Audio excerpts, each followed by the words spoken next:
Welcome back, guys. This is Rachel from StudioUs again with another at-home drawing lesson for you. Today we're going to start working on a adorable llama with some colorful details, so go ahead and grab your supplies and we'll get started. We're going to start with a blank piece of paper as well as our drawing pencil, a large eraser to clear off our pencil lines, and a Sharpie marker to go over our final drawing. I'm going to go ahead and get started by finding about the middle of our page. And that's going to be a guide for where to put our face. So the first shape we're going to do is just above that middle line. So I'm going to dot out my top, bottom, and sides. And you'll notice it's a little closer to the left side than the right side, so I'm leaving a little bit more room on the right side. Dot your shape out and then draw it in.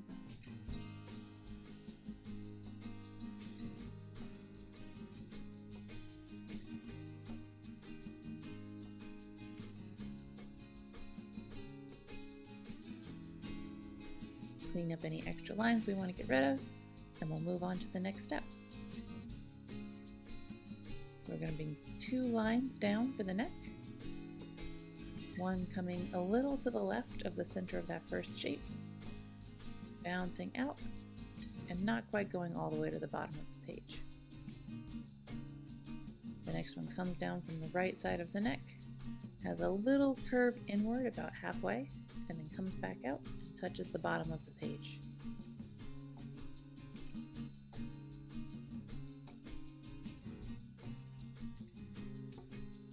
From here, we're going to draw in our llama's back, so noticing about how far down it comes from the face, and keeping track of about how far away it is from the side of our page. It's a little more rounded as it curves down. You don't want it to be too square. And it's got a little bit of a curve going through as you draw it in. Clean up any pencil lines. We're good to go. So I'm going to mark out where his chin line starts and ends, how far out it goes, and draw in that first bump. The next one I'm going to get is actually the curve for his lip, because that looks like it goes in front of that lower lip line. So I'm looking where it comes out on the nose and how far into the face it curves in. After that, we can get our little lower lip. Fills the space in between those first 2 shapes.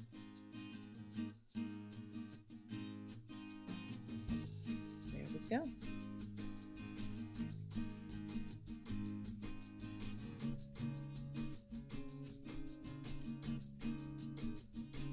Here we'll add in our ears.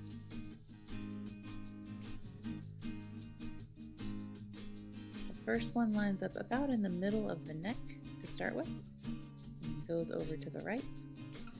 I'm also looking at how far up it goes up the page.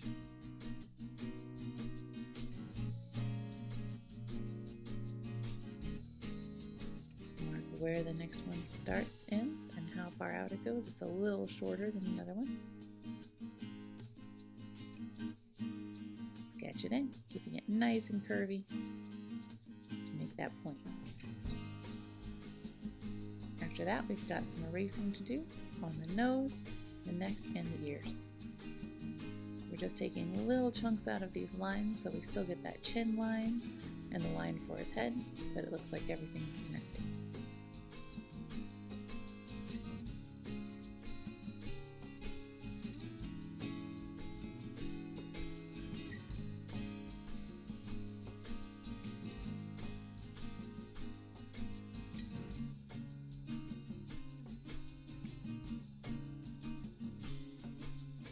Touch up on the lines, and we're good to go.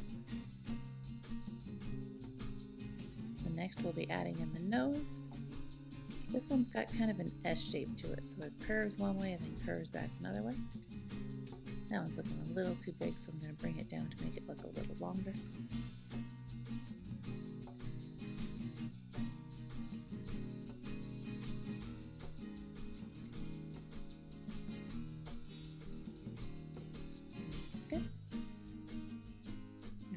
line up that eye shape with the side of his ear, watching how far down it comes into the ear and how it curves around. So it's almost an oval, we're just leaving one side off. And finally, we'll bring down the lines for the details on the ear. And we're on to our next step.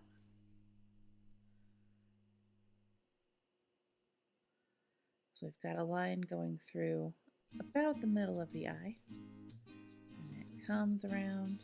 We'll move that up just a little bit so he looks a little more awake. You don't want to put it too low or it will look like his eye is closed. Got our line in, it scoops upward and connects to that curve to make an eyelash, and then scoops around. I'm going to add in the bridle for the llama.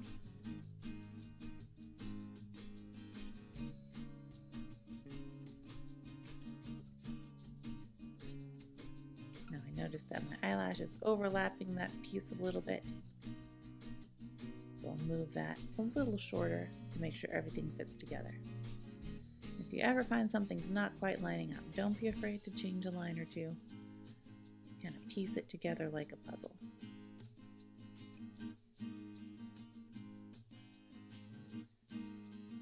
Alright, one of my favorite parts of the llama fuzz. So these are just little triangles. Some of them are a little curvy, coming off of his neck and around his ears. So try to spot right where they go. Look for anything that they might be touching and sketch them in. And they go right up against those lines.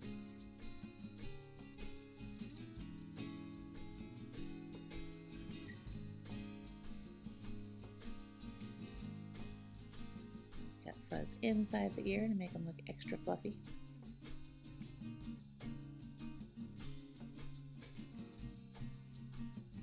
There we go.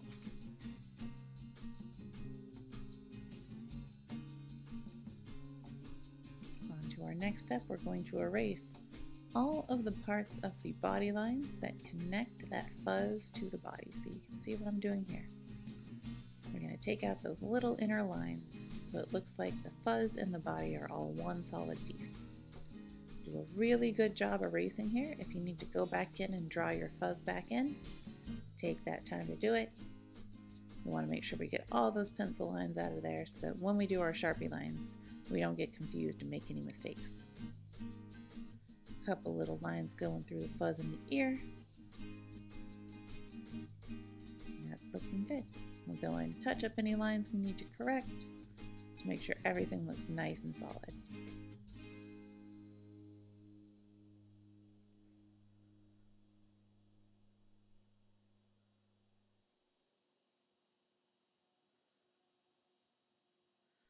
Alright, moving on to the reins. I like to start with the one that curves out to the edge of his neck first. So I'm going to dot out the direction I see that going, starting with the top line, then adding in the bottom line so that they stay about the same distance apart. It gets a little bit wider as you go down. Then we'll draw those in.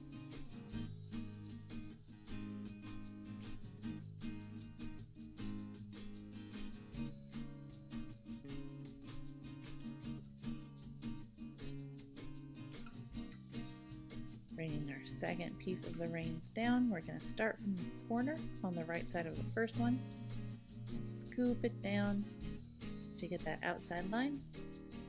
Then drawing the inside line, again about the same distance apart, getting a little wider as you go down. Draw those in. You can also start getting the little details on the eye. We've got a little scoop and a nice little shine dot there.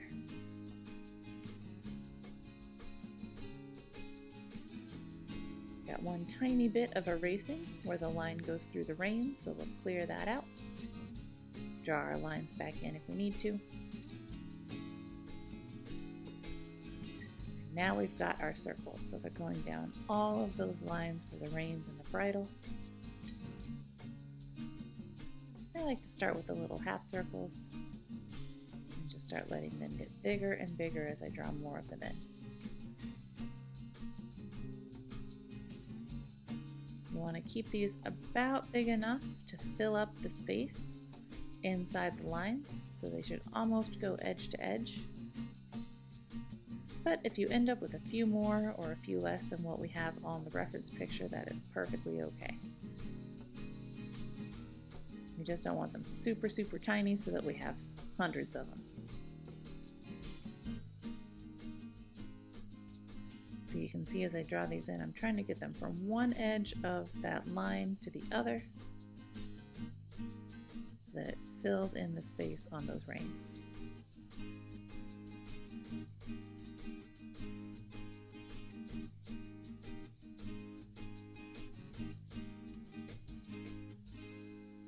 And we'll keep building those up, back up the other rein.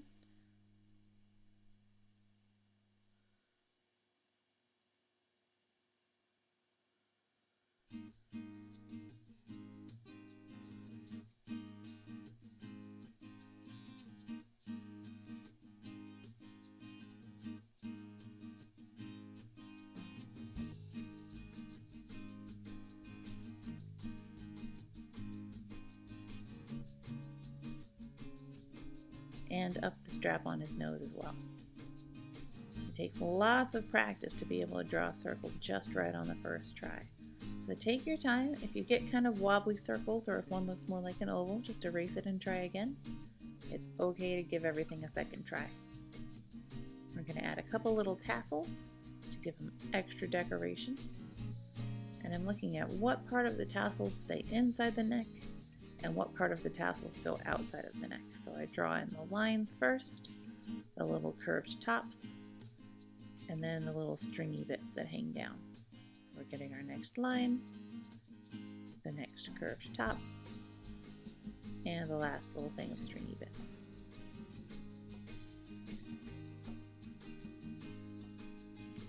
Got a little bit of erasing for the line going through our tassels, so we'll clear that out real quick.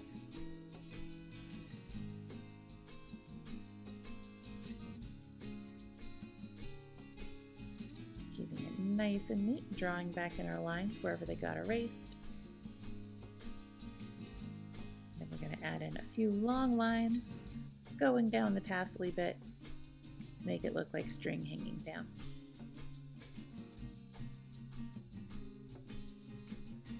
There we go.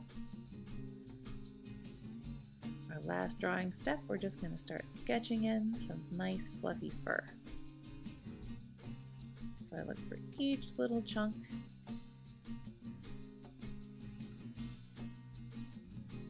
Around the reins, it's really tricky because you've got to visualize them going through and carrying on down. So it's important to look at where your lines start and end as you're starting these. We've got little jagged fuzzy bits, kind of like what we did for the fur on the outside of the body.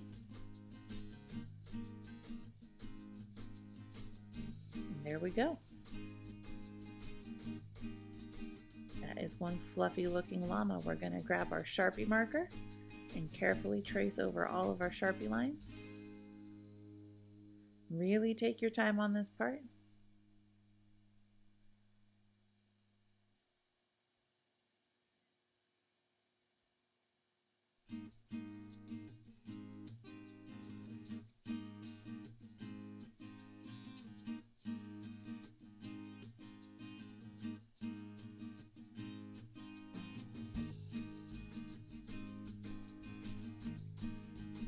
I like to get the outside edges of those reins and straps first. That way, once I've got them outlined, it's much easier to put the circles in without worrying about going outside my lines.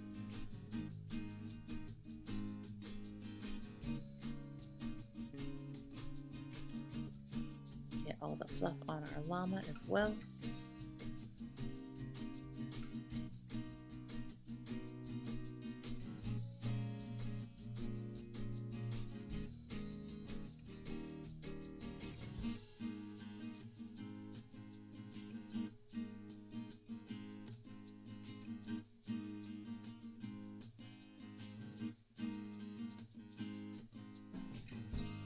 And very last, I like to get in all those circles.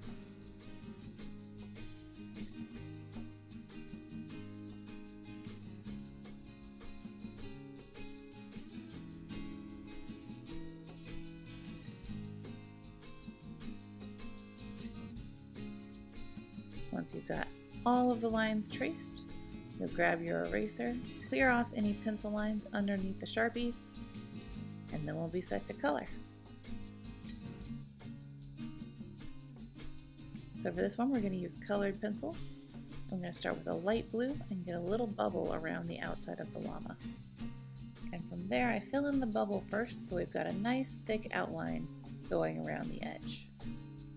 When I'm coloring with colored pencils, I don't push down hard because I don't want to get really visible lines going and I don't want to dent my paper. So I'm just wiggling softly and letting it build up as I go to get that darker color. It's okay to keep coloring over the same area to build it up darker. Just try not to push down hard to build it up darker. Once we've got our outline filled in, we'll go back in and working up and down, we're going to fill in the rest of the background. Sharpen up your pencil if you need to.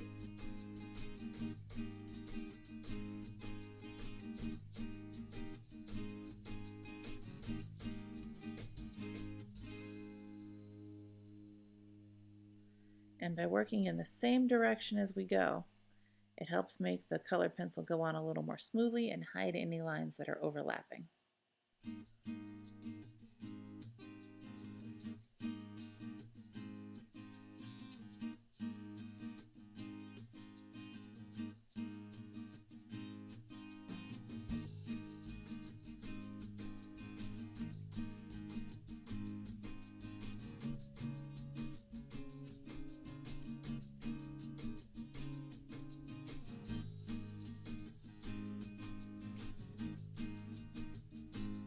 Alright, we'll finish up the last bits of background, and then we're going to go in, and on each of the blue bubbles we're going to get a little highlight. Notice that it skips every other one.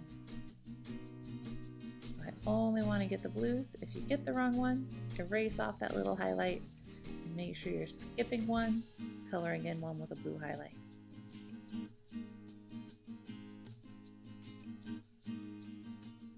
From there, we'll take a darker kind of turquoise color and fill in all of the blue bubbles. Again, make sure you're only filling the ones that you put a highlight in. So we want to leave some to color in pink in just a second.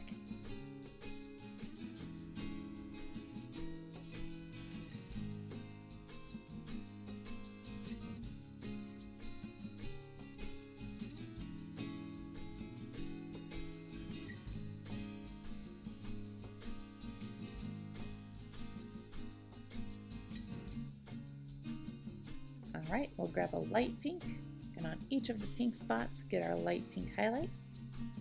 And that's going kind of up in the left-hand corner, just the same as we did with the blue.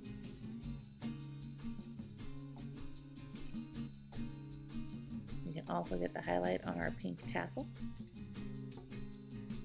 And there we'll go in with a raspberry color and fill in the rest of our pink dots. Also getting that darker red tassel as well.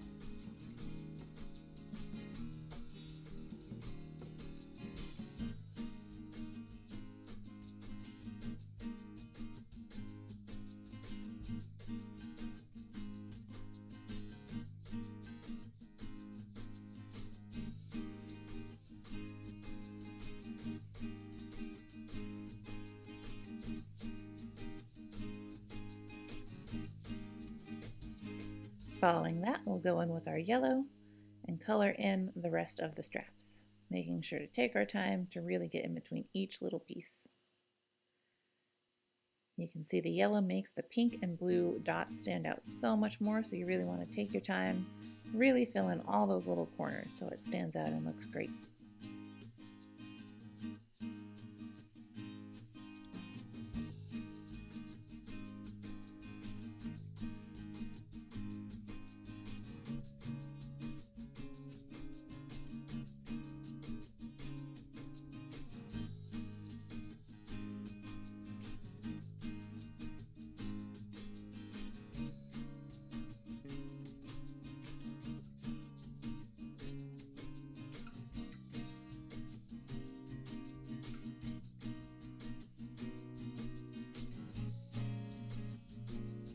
After our yellow, we'll take a golden orange, We can fill in the main color on our orangey tassel and also get some of the shadows going down the sides of the reins or along the bottom of the straps.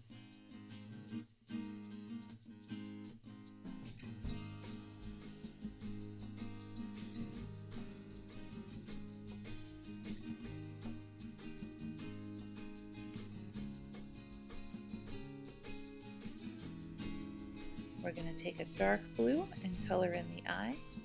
I color it in lightly at first, and then using more pressure, build it up darker along the top to create that shadow. Next, we're going to go in with a gray. I'm going to very lightly outline where I see that lightest highlight in the gray area so it stays white, and then very, very lightly shade in the gray on all of the gray body parts. So not pushing hard, just going really light, outlining our highlight, and then very lightly coloring the rest of the fur in gray.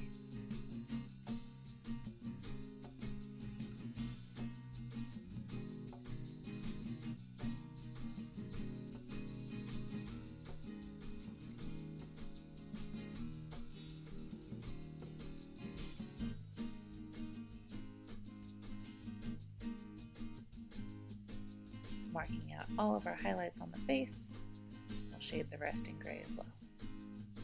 So really look closely for those white spots. It's sometimes hard to tell the difference between the very light gray and the white, so you want to look really, really close. We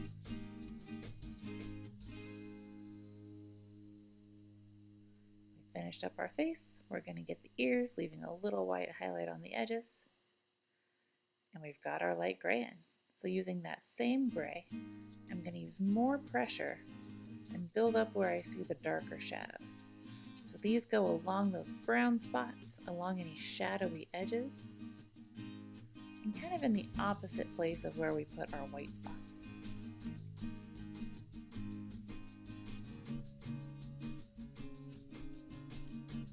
You can see already adding in those shadows and those highlights is creating a lot more detail on this picture, making it look really interesting. So it's always good to have a diversity in the kind of shades that you have, as well as mixing up and using a lot of different colors.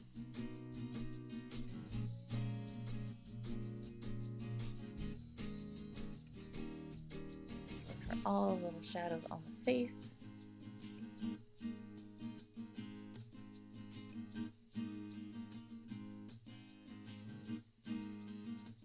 Go. We'll grab a salmon pink and color in the nose.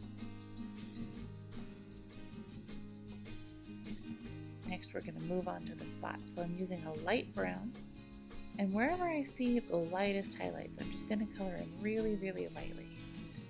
This is kind of similar to how we left the white spots off on the gray.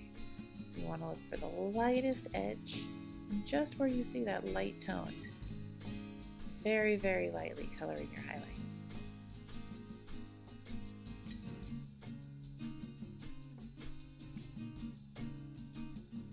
Once we've got that, I'm going to use the same brown, and again, just like we did with the gray, to get it darker, I'm going to use a little bit more pressure, build it up a little thicker to get that darker color. And you can see the difference between pushing really lightly to get the highlight and building it up darker to get that darker tone. From here, we'll fill in all of our brown spots.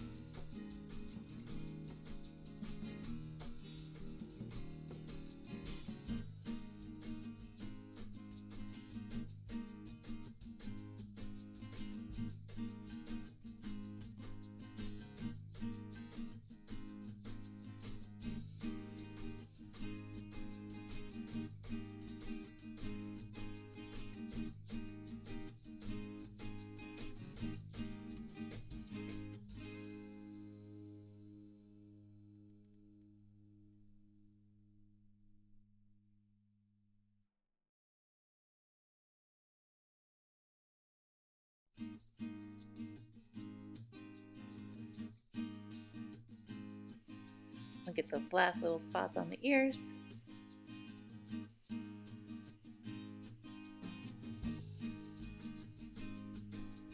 Finally, we're going to take our dark brown and add the shadows on the dark brown spots. So you can see again, they kind of go on the opposite side to where we put the highlights. And it's just going to work to make him look extra fluffy.